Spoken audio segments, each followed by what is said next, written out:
দশ লক্ষ টাকা কামাইবে এই ফিকিরে আমরা শুধু কি দুনিয়ার বুঝ কি বুঝ ছাড়া দুনিয়ার বুঝা ছাড়া আর অন্য কোনো বুঝা আমি আমার বাচ্চাদেরকে উপরে সমাজ নিয়ে আমাদের আওলাদ দিয়ে কোনো আমাদের মধ্যে ফিকির নাই। যেমন এক পশু তার বাচ্চা যেভাবে ফিকির করে না, আজকে আমার বাচ্চার আমি পুরো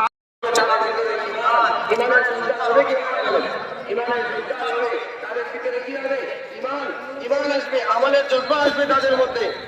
আল্লাহ নবী সাল্লাল্লাহু আলাইহি ওয়াসাল্লাম নামাজ পড়বো না, ইত্যাদি রোজা রাখবো না, হজ করবো না,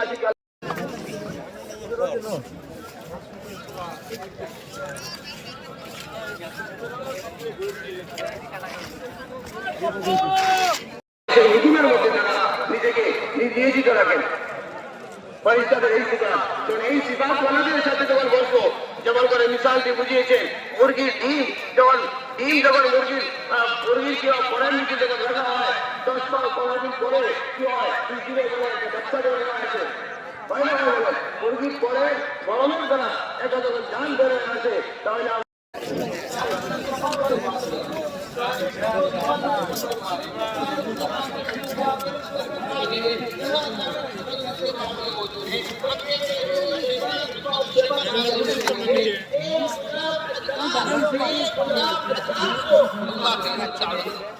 হ্যাঁ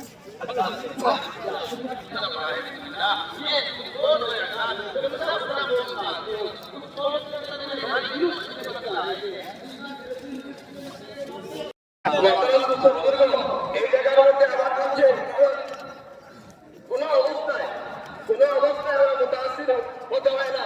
মেহনত করবে তার মেহনতের মধ্যে জমা থাকতে লাগে। আল্লাহ রাব্বুল ইজ্জতের মদদ এবং সাহায্য তার সাথে বলছেন। আবু তালিব এর এই নৈরাশবাদ দেখে উনি বললেন, যদি সূর্য আমার ডান হাতে, চন্দ্র আমার বাম হাতে, আরেকটি রিওয়ায়াতের মধ্যে আছে সমস্ত দুনিয়ার খাজানা যদি আমার হাতে পারবো না। এই দিনের কাজ আমি কোনো অবস্থায় ছাড়তে পারবো না। এই কাজের জন্য আমাকে পাঠানো হয়েছে। আমি এই কাজের জন্য দিন প্রতিষ্ঠিত হবে, নতুবা আমি এই দিনের জন্য আমি আমার জানকে বিসর্জন দিয়ে দিব। عليك القرآن لتشقى يحضرك صلى الله عليه وسلم की इबादत है, चाहे वो इबादत का मुसल्ला हो, चाहे वो दावत का मैदान हो।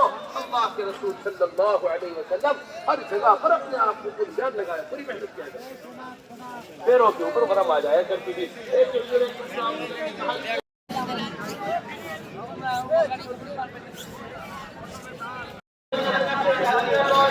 তবে তাহার মাগফিরাত করিয়া দিব, তাহার উপর দয়া করিব এবং তাহাকে জান্নাতে দাখিল করিয়া দিব।